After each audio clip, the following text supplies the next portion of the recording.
شكل فيلم كان maanta waxay ka bilaabanaysaa tirshiidina lagu magacaabo Hinana Hanasawa waana gabar aad ugu fiican waxbarashadana ay aad ugu dadag imtixaanaadkana mar walba heerka koowaad ay ka gashaa sababta arkaan ka dambeysana waa labadeeda waalid oo aad u garab taagan mar walba dhiirigeliya waxaana leedahay laba asxaab oo la kala yiraahdo Max iyo Suzy Max in la yarantiis ayuu jeclaa gabadhan la yiraahdo Hinana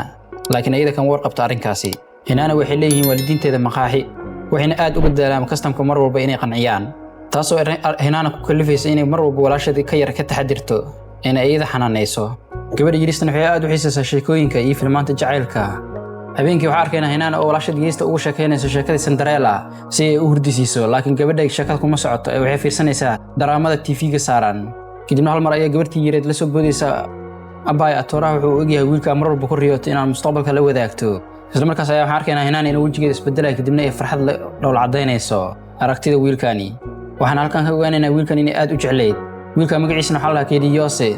waana atoor caan ah wuxuuna hore u ahaa jiray heesa asagoo ku kasbada taageero aad u fara badan khaasatan gabdhaha da'da yarta ah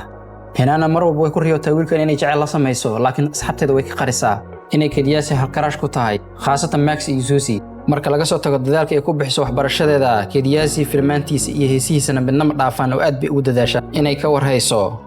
maalin kastana waxay ku riyootaa haddii ay kulmi lahaayeen sidii naqlahayd arrintooda laakiin riyadeeda maalin ay rumowaysaa kadib markay saaxiibteeda Suzy soo wacdo una sheegto inay iskuulka imaan doono asigoo filan ku jilaayo waxayna sidoo kale u sheegaysaa inuu ardayda qaar doonayo inay filinka qod ka jilaan isla markaas idoo arrinka aad ugu faraxsan waxay ku leedahay waa inay ugu dartaa liiska wax walba u dhaco maalintii xigtay Hinana iyo asxaabteeda Suzy ayaa ka soo qayb galay ardaydii kale jilitaanka filinka isla markaas ayaa Suzy waxay cabaraysaa xamaasadda ay ku haysan ninkan in la kulanto halka Hinana ay iska aamusayso arrinkeeda ay qarsanayso ayadoo iska dhigaysa inay wax xamaasad ay ku haynin arrinkani isla markaas ayaa loo wacayaa kadibna Hinana u socotay waxay isku dhacayaan Yose isla markaasna uu ka raalgelinaya laakiin Hinana indhaha ayaa ka soo haray inay taagaysa waxayna la yaabantaa sida fudud ee riyadeeda ugu hirgashay ayaasina uu dareemaya inay gabadhan yaaban tahay isla markaas asigoo soo dhowl cadeynaya soo fiirinaya taasoo ugu sii darayso dowladda markay soo dhamaatay soo baxaan ayaa Suzy weydiinaysa inay kaga dhawaatay Hinana Yose in kale laakiin Hinana ayaa ugu jawaabaysa hadii aan kaga dhawaado xatay maxay soo kordhinaysaa oo ay macno leedahay subaxdii xigta waxa arkaynaa Hinana oo isaga nasanaysa beer kadibna waxay soo xasuusanaysaa walaasheed inay ka ballan qaadin inay u keenayso bombilo isla markaas ay waxay soo aadaysaa moolka kadibna waxa arkaynaa iyadoo moolka joogto kadibna mashiinka baqtiya nasiibka loogu soo qabsado bombilaha iyadoo ka ciyaarayso isku dayo badan ay sameeysan way ku guuldaraysanaysaa ugu dambeynna hal shilin ayaa u soo harayo iyadoo markaas ku dhiirigelinaysa halkan shilin inay ku soo guulaysan doonto markaan ayaa wiil gadaasheeda taagnaa oo fiirsanaya oo umaanayo kadibna wuxuu tilmaamayaa qaabka ugu fudud ay ku guulaysan karto wayna soo qabanaysaa bombilihii iyadoo la lacdo markaa qaabka uu caawiyay ay soo jeesanaysaa kuna farxsan wayna u mahad celinaysaa laakiin marka uu khiyaalkiisa sii waayay wuxuu ogaanaysaa inuu Yose yahay isla sidii markii hore ay u naxaysaa wayna kaagaysaa ugu dambeynna magaciisa ayay ku qaylinaysaa asigoo ku dhahay magacii ha ku qaylin taasoo gabdhihii kale meesha joogay ay soo dayayaan oo taageerayaashiisa ka mid ah isla markaasna gacanta inuu ka qabto ayuu kala cararayaa goobta si uu u baxsado dadkaasi xabaar markay soo odaan ay ka soo fogaadaan goobtii ayuu wuxuu u sheegayaa inuu doonayn dad badan inuu ku dhex jiro mar walba taageero ay weerariyaan oo jecel yahay nolol iska normal inuu noolaado asxaab caadiyan oo sameesto Hinana waxay u sheegtay ma garanayso kadibna inta uu mahad celiso ayay goobta isaga cararaysaa maadaama ay ka dahday filin ay soo daawo rabtay intay sii ordaysana goobta ayaa ka go'ayso laakiin uma joojinayso oo goobteeda ay tagaysaa kadibna gacanteeda ay intay fiirisay ayay waxay ku leedahay mar wiligeed dambe dhaqimo ay gacantani maadaama role modelkii uu gacanta qabtay laakiin waxa la yaab ku noqonayso kadib markuu Yose agteeda soo fadhiisto maadaama uu soo daba raacay asigana kadibna cabar ay sheekaysanayaan Hinana waxay u sheegaysaa inay filmaantii hore romantic aad u jeceshahay Yose isla markaas kooba ayuu siinayaa maadaama uu arkay koobaheeda inay go'ayeen kadibna way ka diidaysaa laakiin markuu ku baaxday way iska qaadanaysaa koobahana waa koobihiisa kadibna waa inuu kulan dambe ayuu inta ku yiraahdo ka tagayaa maalintii xigta surprise ayuu glaaskeeda u imaanaya taasoo ka yaabinaysa dhammaan ardaydiisa taageeraha u ahaa ee glaaska joogay laakiin Yose cid kale ma fiirinaya ee Hinana kaliya ayuu dayaya kadibna inta uu imaado ayuu koobihii siinaya taasoo ka yaabinaysa saaxiibadeed Max iyo Suzy isla markaas ayuu koobihii u xiraya wuxuuna ku leeyahay sheekadeena waa isla sheekooyinka buugaagta ka aqrisata jeceshahay camal galaaska markay ka soo baxday ay soo daba raacaysaa Hinana markay u timaadaan waxay siinaysaa koobihii uu maalinta siiyay mar kale ayayna u mahad celinaysaa isla markaas ayuu inta gacanteeda qabto ayuu nambarkiisa ugu qorayaa kadibna wuxuu ku leeyahay isoo wac waan ku sugayaa si ay magaceeda ugu sheegto habeenkii waxa arkaynaa iyadoo gacanteeda fiirinaysa kadibna nambarkii daalgaraynayso iyadoo markaan go'aansatay inay magaceeda u sheegto laakiin nasiib darro taleefankii ma dhacayo oo waa taleefan dansan dhanka kale waxa arkaynaa Yose oo la fadhiyo saaxiibtiisa hore Daisy meel baarayn isla joogaan gabadhan iyadana waa tirsha caan ah maadaama hore xiriir u wada lahaayeen wax problem ah ma dhex yaalo waana asxaab caadi markaan waxayna qorsheynayaan mar dhow inay filan isla jilaan maalintii xigta waxa arkaynaa Hinana wax naaqsan kadibna dhaqaysa nambarkii gacanta loogu qoray ayada u malayso inuu ku ciyaaray Yose dhanka kale waxa arkaynaa Yose oo gaarigiisa dhex fadhiyo isuna diyaarinayo duubitaanka filimka managerkiisa ayaa isla markaas kula talinayo inuu mar walba ka fikiro waxyaabaha dadka dhexdooda uu ku sameeynayo maadaama go'aan qaldan dii uu qaato ceeb uu ma karto maadaama qofka duu caan noqdo dadka badankiisa ay raadinayaan xumaantiisa si ay dhulka ula galaan si walba ahaato ayaa hadalka ninkii kuma socdo isla markaasna wuxuu arkayaa Hanaana oo wadada socoto isla markaasna uu soo degaya xageeda inuu soo aadaya isla markaa uu maadan wuxuu weydiinayaa sababta uu soo wiciweysay taleefankeeda ayana tusinaysaa inay soo wacday laba marna ay soo wacday laakiin halkaas wuxuu ka ogaanayaa numberka uu siiyay inuu ahaa number hore uu isku bedelay isla markaasna taleefankeeda ayuu ka qaadayaa si uu numberkiisa cusub ugu safgareeyo laakiin gabadha aad ay ugu careysan tahay isla markaasna taleefankeeda ay ka dafaysaa waxayna ku leedahay isku dayin inaad qalbigaaga ku ciyaarto waxayna ku leedahay waa ku jeclaa jiray sax waaye laakiin hadda waxba kuma qabo qof xun inaad tahay aan ogaaday isla markaas ayaa wuxuu u sheegayaa inay rajada in xumeyn kadibna intoo qabto ayuu sumas ku xadaya arrinkaas oo Hanaana la yaab ku noqonayo wuxuuna u sheegayaa inuu muddo doonayo inuu magaceeda ogaado ilaa ay maalintii ugu horeysay isku dhaceen aragtida koowaadna uu helay iyada isla markaas ay magaceeda u sheegaysaa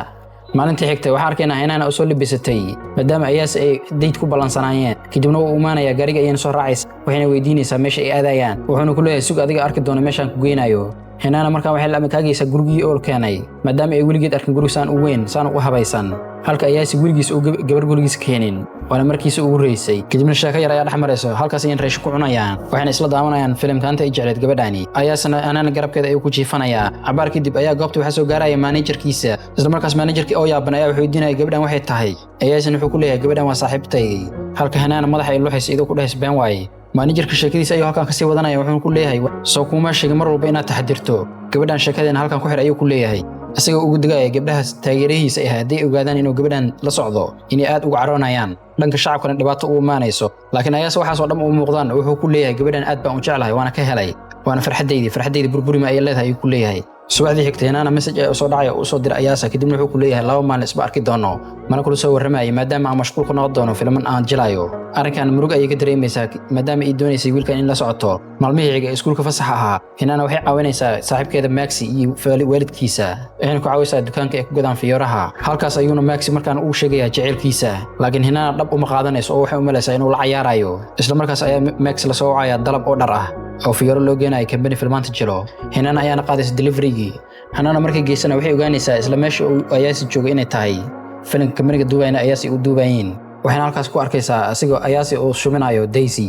gabadhii saaxiibtiisa hore ahayd maadaama filimka isla jilayeen dhacdadaasna aad ay ugu xumaanaysaa kadibna idoo caraysan ay goobta isaga cararaysa maadaama ay ka kululaatay asigoo shuminayo haweeney kale inkastoo uu filimka ula waday ayaasna isla markaas idoo si cararaysa ayuu arkaya uu ka soo daba cararaya kadibna uu qabanaya ayuu meel gooni geenaya hana ka walwalin ayuu ku leeyahay isla markaasna qaniye tartiib ayuu sanka ugu qabanaya qaniye shumis wuxuuna ku leeyahay saacan laga bilaabo aniga gabar ima soo dhawaanayso adigana sidoo kale wiilku ma soo dhawaan karo oo xiriirkeena official weeye halka Daisy ay ka eeganeysay meel gees ah kumana faraxsan inuu ayaasi jecel cusub helo maalintii xigta arkayna Hanaana oo telefoon soo dhacay kadibna waxa soo wacay ayaase wuxuuna ku leeyahay date kale ayaan doonaya in isku raacno laakiin way ka diidaysaa maadaama ay dhalashadii Maxi ay tahay dabaldaga dhalashadana guriga lagu sameynayo laakiin kale waxa arkayna Susie iyo Maxi oo isla socdaan kadibna Susie waxay ku dhiirigelinaysaa Maxi inuu jecelkiisa u sheegto gabadhaani Hanaana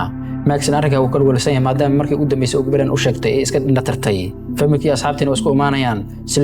loo dabaaldego dhalashada Max waxaana si surprise goobta ku soo gaarayo Ayaase xitaa Hanaana way yaabaysaa markay weydiiyaan sababta halka uu yimid sidoo ku ogaaday wuxuu u sheegayaa asaga iyo Hanaana inay wada socdaan xiriirna ay bilaabeen halka Susie ay ku farxayso arrinkaasi laakiin Max aad ay u xumaanaya maadaama gabadha uu jeclaa asigana Max ayaas kaligood markay isku soo haraan ayuu Max wuxuu weydiinayaa ayaas inuu jecelka dhabka yahay haddii uu dhabka yahay gabadhan uu soo dhawaanin ayaasna isla markaas uu dareemayaa wiilkan inuu asagana jecel yahay gabadha wuxuuna u sheegayaa inuu daacad ka yahay jecelka gabadhan uu doonayo inuu mustaqbal la wadaago ciyaarna ay ka ahayn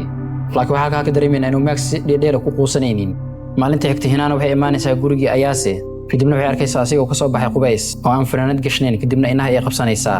maadaama ay ka xishoonayso kadibna ayaas intuu qoslo ayuu soo dhawaanaya asigoo shaxaariyeenayo labadoodana waqti fiican ay isla qaadanayaan maalintaasi ugu dambeeyna furaha ayuu soo tuuraya guriga wuxuuna ku leeyahay gurigaada waa ka xishoon inaad timaado Hanaana aad ay ugu farxaysaa arrinkaani maalintii kale waxa arkayna ayaas oo goob maqaayad iska fadhiyo kadibna wuxuu arkayaa asxaabtiisa ay heesaawad ahaa jireen oo isla socdo mana la hadlayaan ayaga laakiin asaga aad ayuu ugu xiisay kadibna xaafadiisa ayuu iska imaanaya si uu fikir galay waxaan halka ka ogaanaynaa dhacdada ka dambeysay arrinkan inuu dhaco waana markii uu wada dambeysay wuxuu go'aansaday ayaasi inuu isaga tago kooxdaani maadaama uu doonayay inuu jiliinkiisa hore u wato ayagana aad ay u xumaadeen arrinkaasi maadaama qofku uu caansan asiga ahaa kooxdan inay arrinkan ku noqonayso dharbaaxsho iyo dhabarjab sida darteedna asxaabtinimadooda ay halka ku go'day muddo kadib ayaan waxaan arkaynaa Hanaana oo soo gaaraysa gurigii ayaase kadibna markaan gargaraaci mayso oo waxay isticmaalaysaa furihii uu siiyey gudaha markay u soo gashana waxay arkaysaa koobo gabadheed oo meesha yaalo hore ayayna fiirinaysaa waxayna arkaysaa Ayaasi oo shubinaya gabadhii Daisy ahayd isla markaas ayayna aad intay ugu carootay dib u noqonaysaa iyadoo soo cararayso halka Ayaasi oo ka soo daba cararaya asigoo raali gelinayo laakiin warkiisa dhageysamayso oo markaan gabadhan kama damis ay ka taagan tahay ayadoo xanaaqsan ayay waxay ku leedahay iga har oo hayso daba raacin maalmihii ka dhab waxaan arkaynaa ahaydna inay aad u murugootay arrinkaani oo aynan la jiratay waxayna diidaysaa guriga inay isaga baxdo Max arrinkan markuu ogaado wuu imaanayaa kadibna intuu habsiyo ayuu wuxuu ku leeyahay iska ilmaan ninkaasi murug iyo niyad jab ma waxaan ahayn ka helmaysid ee afarihiisa halkan ku xiray ayuu ku leeyahay ugu dambeyn halkaas ayuu jecelkiisa ugu sheeganayaa tan oo hinaana ka yaabinayso maadaama ay weligeed ku fikireen inuu asiga damac ka galayo saaxiibkeed khaasan u maray jirtay oo marka lagu leeyahay wiil iyo gabar markay muddo dheer saaxiibaan mid kamid ayaa xiriir doonayo laakiin maadaama ay hinaana arrinkan ka aamustay wuu dareemayaa Max kadibna qolka ayuu isaga baxayaa maalmaha kamid ayaa hinaana waxa uu imaanaysa Daisy ayadoo doonaysa in la hadasho kadibna waxay u sheegaysaa inay Ayaas iyada doonayso sida darteed isaga harto halka ay hinaana isla markaas ka ogolaanaysa arrinkaasi maadaama isdhaysa gabadhan quruxda badan oo jalaada ah lacagtan haysato lama tartami kartid isla markaas ay Daisy u sheegaysaa maalintii waxa dhacay waxayna ku leedahay maalinkaas waxaan ka codsaday Ayaasi inuu dib u soo cusboonaysiiyo xiriirkeena hore halka asiga uu iga diiday isla markaas ayaa shumis ku xaday nasiib wanaagna adiga ayaa goobta soo gaartay isla markaasi Daisy halka waxay ka dareentay xiriirka jacayl ee Ayaasi iyo gabadha u dhaxay inuu zaid yahay markaan waxay go'aansanaysaa inay dhaxdooda ka baxdo waxayna u sheegaysaa inay dhaxdooda ka baxayso halka hinaana ay halkan ka dareemayso idoo wax xubsan inay ninkaas ku xanaaqday saaxiibkeedna xumaysay waxayna markaan go'aansanaysaa inay arrinta dib u saxdo Ayaasina ay la kulanto isla habeenkaas ayaa Ayaasi wuxuu imaanaya hinaana gurigeeda asigoo raali gelinayo maalintii hore wixii dhacay una sheegaya qofka kaliya uu jecel yahay inay iyada tahay Daisy-na uu jeclaynin halka hinaana togteeda iyo raali gelinayso halkaas ayayna ku heshiinayaan isla markaan hab ay siinayaan maalintii xigtay Ayaasi wuxuu kireysanayaa meesha lagu baashaalo asagoo doonaya asiga iyo hinaana kaliya inay ku baashaalaan goobta isla markaas waxay halka ka bilaabayaan baashaalkooda iyo sheekadooda waqti fiican ayayna halka ku qaadanayaan kadibna xiriirkooda dib ayuu u wanaagsanaanayaa waxaan arkaynaa mar walba inay isku raacaan shanimooyinka maalmaha fasaxana guriga ay iskula baashaalayaan laakiin ugu dambeyn sheekada way xumaanaysaa kadib markii laga gudbiyo warbixin aad u xun Ayaasi oo ah gabar yar oo isku leeyahay inuu la socdo taasoo sharciga waddankaasi ka soo horjeedo wariyaashan dhammaan ay weerar ku soo qaadayaan maalin asigoo u socdo inuu la kulmo Hinaan ayaa managerkiisa soo wacaya arrinkan u sheegayo Hinaan waxay isku dayaysaa inay wacdo Ayaasi laakiin Janice uma helayso maadaama wariyaasha ay weerar ku soo qaadeen asigana uu isku dhaxyacsan yahay ugu dambeynna managerka ayaa u imaanaya Hinaan kadibna wuxuu u sheegayaa inay halkan ku joojiso xiriirka ay ninkan leeyihiin maadaama dhibaato uu u keenayo kadibna taladiisa ayay qaadanaysaa waxayna ballaminaysaa Ayaasi waxayna u sheegaysaa halkan inay ku joojiyaan xiriirkooda maadaama xiriirka ay wada sameeyeen dhibaato uu ku noqday mustaqbalkiisana uu baabi'inayo waana isaga soo tagaysaa asigoo aad u murugsan maalmihii xiga labadooda waxay galayaan waqtiyo xun midba midka kale ma hilmaami karo marka waxaan arkaynaa 3 sano inay ka soo wareegatay Ayaasina markaa wuxuu noqdaa toor caalami ah maalmaha kamid ah asigoo xaflad ka qodbaynayo kadib markii la guddoonsiiyay abaalmarin caalami ah ayaa managerkiisa wuxuu u keenayaa bashqad warqad la soo qoray waxaan u soo qoray Max ayaa warqad wuxuu ugu soo qoray ilaa waqtigii ay kala tagteen gabadhaani habeenii maalin waxay fiirsataa filmaantaada mar alaala markaa banaanka isla soconana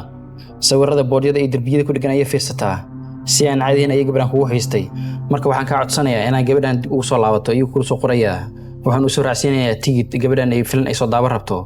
tigid kalena sidoo kale Hanaan ayuu u geenayaa si labadooda meeshaas ugu kulmaan markan Ayaasi wuxuu imaanayaa meesha showgii ka dhacay laakiin uu ku soo dahaya wuxuu imaanayaa iyadoo showgii dhamaaday kadibna asigoo murugsan ay gurigiisa isku soo aadayaa laakiin intuu soo socday ayuu dhax wuxuu ku arkayaa Hanaana isla markaas ayuu wuxuu ku leeyahay tan iyo maalinkan ka tagay waxaan ku fikirayay inaan strongman soo noqdo kadibna aan ku soo laabto aan u maleyn inaan ku hilmaamay halka isla markaas Hanaana jawi farxadeed ay galayso wuxuuna hadiyad u dhigayaa koobo isla shida sheekada ay jecleed ee Cinderella ay ku fiirsan jirtay ugu dambeyn wuxuu ka codsanayaa inay isguursadaan halka Hanaana isla markaas ay ka aqbalayso sheekada filimkeena halkan ay ku soo gabagabeynaysaa aad ay ugu mahadsantahay daawashadaada fadlan like laga hilmaamin haddii aad nagu cusubtahay subscribe wax ra'yi ah noo hayso doo jirana halkan noogu reeb bye